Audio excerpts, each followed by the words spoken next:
the laws that we have.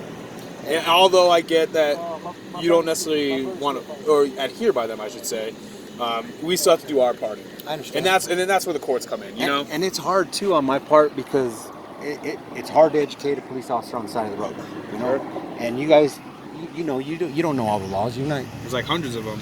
None of us know the laws. Fucking lawyers don't even know the laws. Yeah. You know, they know procedure. They know court procedures is what they know.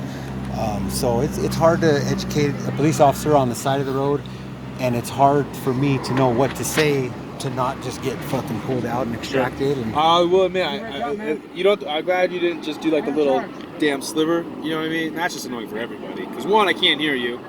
Two, it's probably hard to hear me. Yeah. You know. And so, that's what I'm supposed to do. I'm supposed to only like roll it down the this sliver. far. Yeah. 2 inches. Yep. And only one window is supposed to be down because, you know, if you're smoking or drinking or something in here, they say that the breeze coming through, then you guys can say, oh, well, I smell alcohol, you know, or whatever. But if you only have one window down, then there's no wind coming through. You guys can't try to say, oh, I smell this or that. And sure. I mean, there's a lot of different reasons, but my hardest part is knowing what to say to not get extracted. You know what I mean? You're probably close. I'll be honest. I'm trying to be respectful to you guys and not argumentative. No. And you know, I've been extracted. I'm tired of that shit. Nah, I'm glad you came out here because you're probably getting close. Yeah, and I have to state for the recording too. You know, I'm doing this due to threats and under duress. Oh, I got what you're saying. Yeah. You know, because basically I'm not required to by the Constitution, I guess. Or so do you guys? So, do you do the Articles of Confederation? Like most of them? What do you mean? So, like I said, the sovereigns that I deal with, or I have dealt with, not all. You know, I don't want to put everybody in one group. But they quote to me the Articles of Confederation. I'm not. That's what I'm saying. You know, I don't know all that. So I've been told, you know, there's a vehicle. A couple of sovereigns were in a vehicle and they were on private property, trespassing. And they tried telling me the Private Necessity Act. When they're in an emergency, they can occupy private land until the fulfillment of their emergency is concluded. However, then it's just some big old pissing contest at that point. So I was just wondering if you do the Articles of Confederation or if you're kind of just. Because you said Constitution, right? Yeah. Yeah. Okay. And basically, the Constitution doesn't actually give us rights. If we're a 14th Amendment citizen, then the Constitution is supposed to give us our rights and this and that.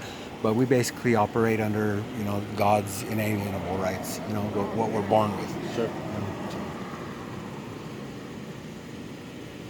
Once her phone gets to, she said 3%, then you'll be able to go to the insurance. Yeah, I don't know what's wrong with our phone. Her phone and my phone have been acting up, not holding charges for like the last 2-3 days. So. Need to Sprint. Yeah, hers is Sprint. Mine's Verizon.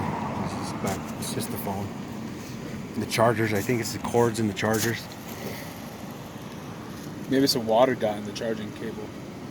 Moisture, because you said it was Could be. raining earlier. Oh yeah, could be that. Yeah, I didn't see this.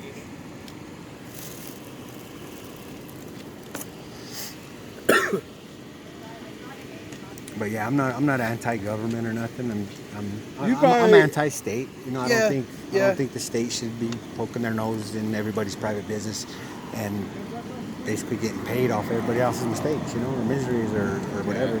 No, you probably be one of the more easier sovereigns to talk to, because at least you're actually listening and we're having dialogue. Right. You know what I mean? It's not just me yelling at you. It's not you just yelling at me. We're actually having a conversation. Yeah, and that's one thing. I probably like to talk a lot, and I probably talk too much. But you guys say, whatever you say can and will be used against you or whatever, and they mean that. So basically, they tell you shut the fuck up. There's this one video. There's 2 lawyers, and he's like, when you get pulled over, just shut the fuck up. If they ask you any questions, shut the fuck up. Sure. They want to arrest you, shut the fuck up. And you just keep going, shut the fuck up, shut the fuck up. And then basically they're saying, it's a piece of crap. 3 guys got arrested in a dispensary heist or dispensary fucking robbery or something. Yeah. Like that. And 2 of the guys were talking their mouths off, whatever. The other guy didn't say shit. While when they went to court, the guy that didn't say anything, they couldn't prove They couldn't prove if he was a customer, an employee, a robber, nothing.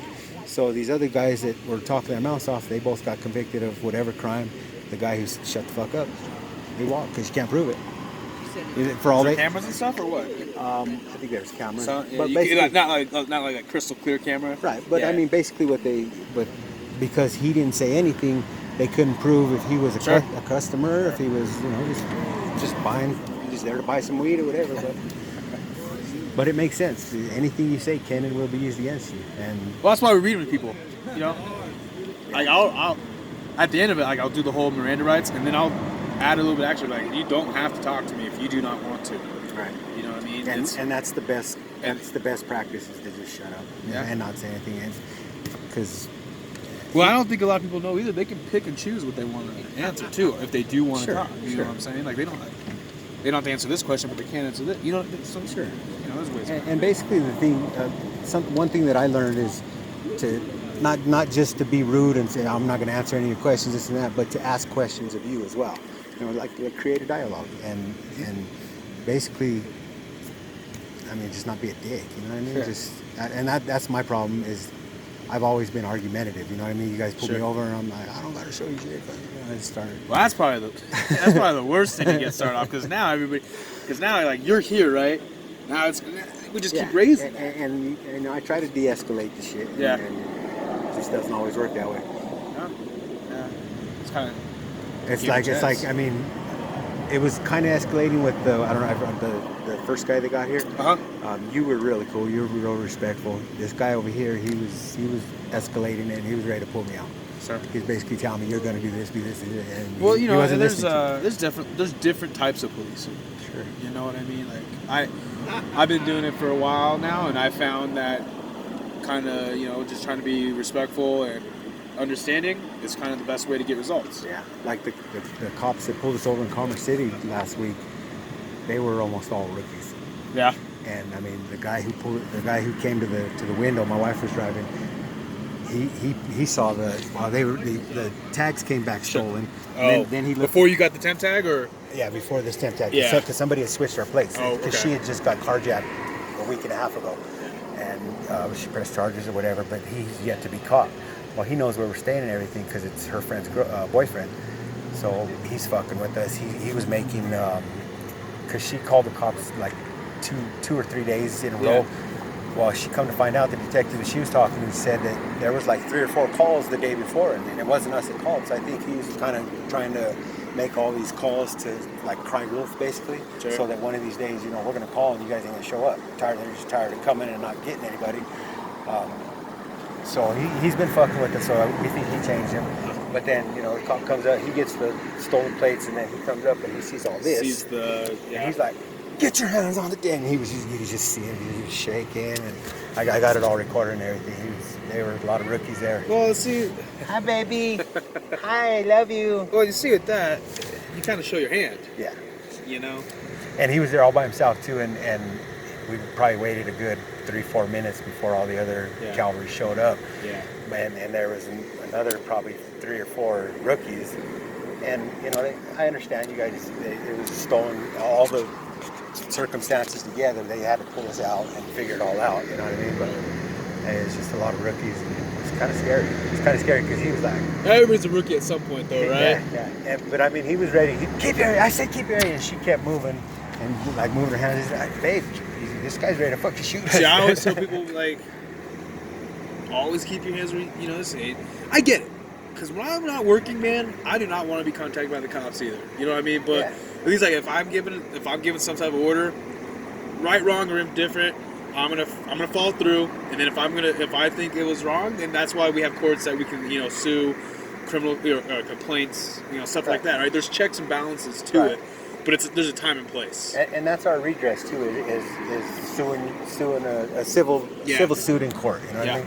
But in order to do that, we got to have all our ducks in order, all the recording. But that's what I'm saying. There's a time and place for it, right? Sure. Not necessarily on scene, because that's where not when the guns are drawn. Exactly, right. Your time and place is going to be after the fact in the courtroom. Yeah. And I wish, and you recognize that. I wish everybody did.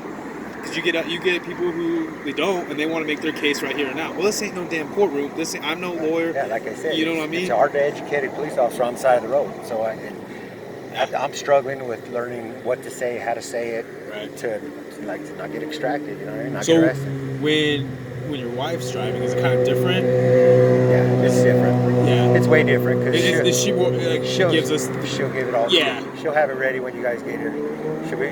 He comes up and say, you know why I pulled you? Oh yeah, it's because I blew through that stop sign. Oh, see, I never asked that question anyway. She'll hand it over. I always tell them why I pulled them over. That way there ain't no guessing game. She'll answer all your questions. Yeah. She'll Does it upset you? Yeah. And one thing is, if I'm driving and I'm doing this, I'm trying to do this, she'll be over there. Hey, I want you to know I don't feel that way. Yeah, it makes it hard. Hey, just give him this and give him. I'm like, and Commerce City has extracted me in that situation before because she was just, and I'm covering the VIN number. No, you don't have any right to see that. And my window was only down this far, and she's moving this and that, and trying to help them out, and it's fucking me up. I know. So let me ask you this: after all this, is it worth it? I've always been curious, right? Because because I've been pulled over before, right? And I'm like, I don't want to fucking be here for longer than I have to, or even when I'm working, right? I just want it to be done and over and move on. I get it as far as comply and not saying that what you're doing is comply wrong, but and they'll go easy on you, but sure. I mean, not having a license or whatever the case, you'll probably get arrested anyway. So. Well, in Colorado, you just get tickets. And I know some states, like if you no insurance or no license, like they take you to jail. Here, you're just gonna get Colorado. You're just gonna get a ticket. I mean, it drags this process on a lot longer, but I mean, it's worth it as far as knowing your rights and protecting your rights. And so, what did you like? What did you look up, like to get to where you are now? Like, did you just Well, I started like watch videos and stuff, like, or actually read like law books? I started with videos. Yeah. But I started in courts with jurisdiction. You don't have jurisdiction over me, and this and I went down that route. That didn't work. It does work, but I didn't learn enough about it to let it work for me. And that progressed into the straw man accounts and your TDA, which is your Treasury Direct account. Yeah. So what would for me, so I can relate to my partners, what would be your best advice when dealing with sovereign citizens? Because something has to be done, right? Right. Like for me, I don't like to do shit unless I know it happened, because I don't like playing let's pull straws and see what I can get, right? That's a waste of my time. It's a waste of your time. So what would be your best advice when dealing with sovereigns? I would say keep an open mind. Don't go in with it. Well, I know the law. This is what you have to do. This and that. Okay. And do your research as far as the secured party, because once I get the whole process done and actually become a